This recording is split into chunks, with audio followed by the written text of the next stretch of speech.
हम बात करेंगे कर्ण के बारे में। कर्ण रानी कुंती और सूर्यदेव के पुत्र थे, जिनका लालन पालन देवी राधा और अधिरथ जी ने किया था। कर्ण का एक छोटा भाई भी था, शौण। कर्ण को हम बहुत सारे नामों से जानते हैं, जैसे दानवीर कर्ण, वसुसेन, अंगराज और राधे। कर्ण और शौण की जो प्रारंभिक शिक्षा थी वो हुई थी शुरू गुरु द्रोणाचार्य जी के आश्रम से। अब सोचिए, हस्तिनापुर के सारे राजकुमार कौरव और पांडव भी हस्तिनापुर के वहीं गुरु द्रोणाचार्य के पास सीखते थे, अपनी शिक्षा प्राप्त करते थे, और वहीं पे दोनों कर्ण और शौण भी अपनी शिक्षा को प्राप्त करते थे।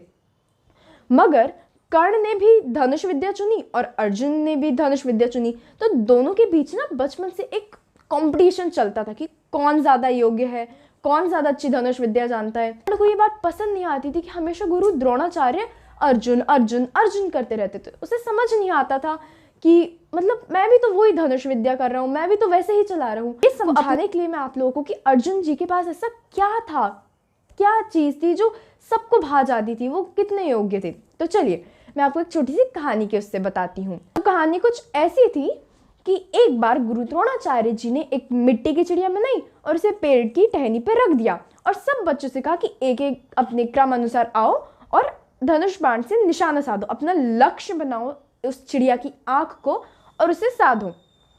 तो एक एक करके बच्चे आते हैं। जब पहला बच्चा आता है तो द्रोणाचार्य जी पूछते हैं कि बेटा बताओ तुम्हें क्या दिख रहा है। तो बच्चा कहता है कि गुरुजी मुझे तो उस चिड़िया के ऊपर लटके पके पके फल दिख रहे हैं। दूसरा आता है कि गुरुजी मुझे तो पेड़ दिख रहा है, चिड़िया दिख रही है, पीछे के पहाड़ दिख रहे हैं, नदी दिख रही है, सब दिख रहा है। तो गुरुजी ठीक है कहते हैं और वो भी चला जाता है। ऐसे तीसरा बच्चा आता है, वो कहता है मुझे तो पेड़ की पत्तियां दिख रही हैं और चिड़िया दिख रही है। अब गुरुजी उदास होने लगते हैं कि इन लोगों को तो लक्ष्य साधते बन ही नहीं रहा है। तो फिर आते हैं अर्जुन और गुरुजी कहते हैं कि अब अर्जुन बेटा तुम बताओ कि क्या दिख रहा है तुम्हें सामने। तो अर्जुन कहते हैं कि मुझे कुछ नहीं दिख रहा है, बस उस चिड़िया की आंख दिख रही है। तो गुरुजी बहुत खुश हो जाते हैं, कहते हैं हाँ ये होती है योग्यता, तुमको अपना लक्ष्य दिख रहा है। तो यही बात थी, यही योग्यता थी जो अर्जुन को कर्ण से श्रेष्ठ बनाती थी, बेहतर बनाती थी। अब ऐसे ही चलते चलते शिक्षा पाते पाते सब बड़े हो गए और एक दिन कर्ण जाते हैं गुरु द्रोणाचार्य जी के पास और कहते हैं कि गुरुदेव मुझे अमोघ शस्त्र, दिव्य शस्त्रों की शिक्षा चाहिए है, तो ब्रह्मास्त्र की भी शिक्षा चाहिए है। तो अब बिल्कुल गुरुजी तो हैरान हो जाते हैं कि यार ये तो इतना योग्य ही नहीं है कि मैं इसे ये सब सिखाऊं। तो वो उनसे कह देते हैं कि ये मैं तुम्हें नहीं सिखा सकता, ये ब्राह्मण और क्षत्रियों को हम बस सिखा सकते हैं, तुमको मैं नहीं सिखा सकता। तो कर्ण उदास हो जाते हैं और लौट आते हैं। तो वो सोचते हैं कि यार मुझे तो ये सीखना ही है, चाहे कैसे भी। अगर गुरु द्रोणाचार्य नहीं तो परशुराम जी से सीखूंगा, मगर ये सीखूंगा मैं, मुझे बिल्कुल शक्ति चाहिए, मुझे सब सीखना है। तो गुरु परशुराम जी के पास जाते हैं और झूठ बोल देता है उनसे, क्या कि वो एक ब्राह्मण पुत्र हैं, वो ब्राह्मण है, आप उन्हें ये सारी शिक्षा दे दें। तो परशुराम जी उन्हें अपने आश्रम में ले लेते हैं, सारे शस्त्र शास्त्र सिखाते हैं, ब्रह्मास्त्र सिखा देते हैं, दिव्यास्त्र सिखा देते हैं, सब सिखा देते हैं।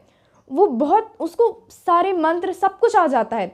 एक दिन गुरु परशुराम जी और कर्ण ऐसे ही घूम रहे थे और एक पेड़ के नीचे दोनों बैठते हैं और गुरुजी उनकी गोद में सिर रख के सो जाते हैं। अब उनकी नींद लग जाती है।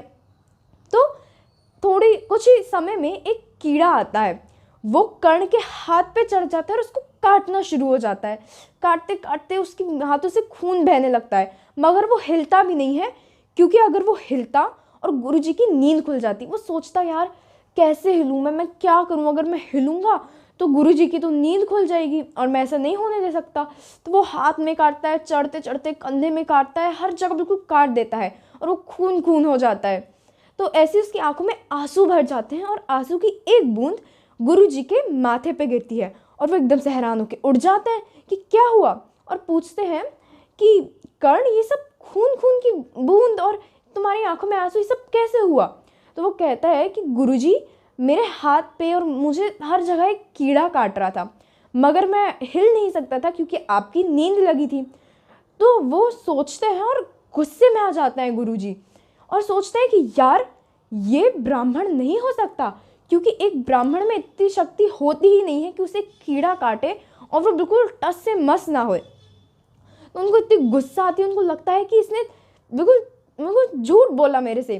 तो वो बिल्कुल क्रोध में चिल्लाते हैं कि तुमने छल किया है, तुमने झूठ बोला है कि तुम एक ब्राह्मण हो, ये बिल्कुल सही नहीं है और मैं तुम्हें ये श्राप देता हूँ कि अब जब भी तुम्हें ये शस्त्र शास्त्र की शिक्षा का प्रयोग करना होगा, जब ये इस्तेमाल में आएंगी, तब तुम कुछ नहीं चला पाओगे, तुमसे कुछ नहीं बनेगा, यहाँ तक कि तुम ब्रह्मास्त्र को भी नहीं चला पाओगे, इसका उपयोग करना तुम भूल जाओगे, तुमसे कुछ नहीं बनेगा।